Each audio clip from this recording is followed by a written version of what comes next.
రావణాసురుడు అయితే తప్పేంటి? అతనికి కూడా మానవ హక్కులు ఉంటాయి. లష్కరే తోయిబాకి సంబంధించిన చీఫ్‌కి మానవ హక్కులు ఉంటాయి. ఇలాంటి వాదన వినిపించేటటువంటి రావణ్ అలియాస్ రావణాసురుడు గారి స్పెషల్ ఏంటయ్యా అంటే ఆయన ఫోన్‌లో దొరికినటువంటి కొన్ని విజువల్.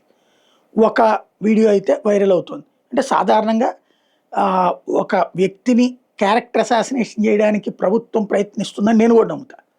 పోలీసులు అలాంటి వ్యవహారాల్లో పాలుపంచుకున్నారని నేను కూడా నమ్ముతా.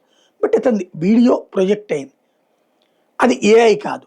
ఏఐ అయితే అది కూడా అర్థమైపోతుంది మనకి. ఇది ఒక యాస్పెక్ట్.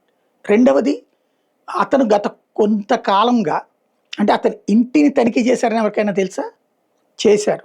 అయితే అడ్రెస్ అది బయటికి రానీయలేదు.